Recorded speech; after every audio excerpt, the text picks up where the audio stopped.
പാനൂരിലെ അധ്യാപിക ജീവനൊടുക്കിയ സംഭവത്തിൽ ദുരൂഹത ആരോപിച്ച കുടുംബം ആൺസുഹൃത്തിന്റെ മാനസിക പീഡനത്തെ തുടർന്നാണ് വള്ളങ്ങാട് സ്വദേശി ആദിത്യ അനിൽകുമാർ ജീവനൊടുക്കിയതെന്നാണ് കുടുംബത്തിന്റെ ആരോപണം.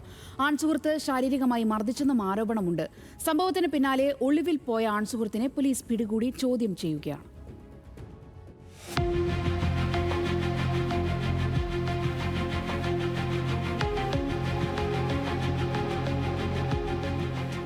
ഈ മാസം 15 രാത്രി 10:30 കണ്ണൂർ പാലയാട് ക്യാമ്പസിലെ ഗസ്റ്റ് ലെക്ചററായ ആദിത്യ അനിൽകുമാർ സ്വന്തം വീട്ടിലെ ശുചിമുറിയിൽ ജീവനൊടുക്കാൻ ശ്രമിച്ചത്. വീട്ടുകാർ ഉടൻ തന്നെ തലശ്ശേരിയിലെ ആശുപത്രിയിലും പിന്നീട് കണ്ണൂരിലെ സ്വകാര്യ ആശുപത്രിയിലും എത്തിച്ചു. ചികിത്സയിൽ തുടരുന്നതിനിടെ ഇന്നലെയാണ് ആദിത്യ മരിച്ചത്. ജീവനൊടുക്കാൻ ശ്രമിച്ചതിനു പിന്നാലെ ആൺ സുഹൃത്തിനെതിരെ ആദിത്യയുടെ കുടുംബം പരാതി നൽകിയിരുന്നു. 8-ാം തീയതി ഇയാൾ ആദിത്യയെ മർദ്ദിച്ചിരുന്നു എന്നായിരുന്നു പരാതി. ദേഹത്ത് മർദ്ദനമേറ്റ പാടുകളുണ്ടെന്നും ആൺസുഹൃത്ത് അടിച്ചതായി ആദിത്യ അമ്മയോട് പറഞ്ഞിരുന്നുവെന്നും ബന്ധു വിനോദ് പറഞ്ഞു.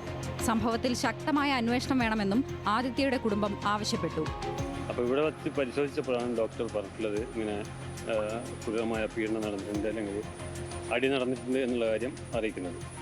അതിൻ്റെ ഭാഗമായിട്ട് ഹോസ്പിറ്റലിൽ തന്നെ പോലീസ് സ്റ്റേഷനായിട്ട് ഇവരെ അറിയിക്കുകയും അവർ വീട്ടിൽ വന്നിട്ട് അമ്മയുടെ മൊഴിയെടുത്ത് പരാതി സ്വീകരിക്കുകയും FIR ഇടുകയും ചെയ്തിട്ടുള്ളത്.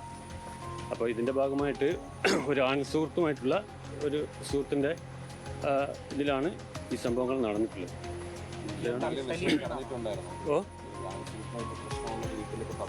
വീട്ടിൽ അന്ന് അതിന് 2 ദിവസം മുന്നാണ് പറഞ്ഞിട്ടുള്ളത്. കണ്ണൂരിലെ സ്വകാര്യ ആശുപത്രിയിലെ ഇൻക്വസ്റ്റ് നടപടികൾക്ക് ശേഷം മൃതദേഹം പരിയാരം മെഡിക്കൽ കോളേജിൽ പോസ്റ്റ്മോർട്ടം പൂർത്തിയാക്കി. തുടർന്ന് ബന്ധുക്കൾക്ക് കൈമാറി. ന്യൂസ് മലയാളം, കണ്ണൂർ.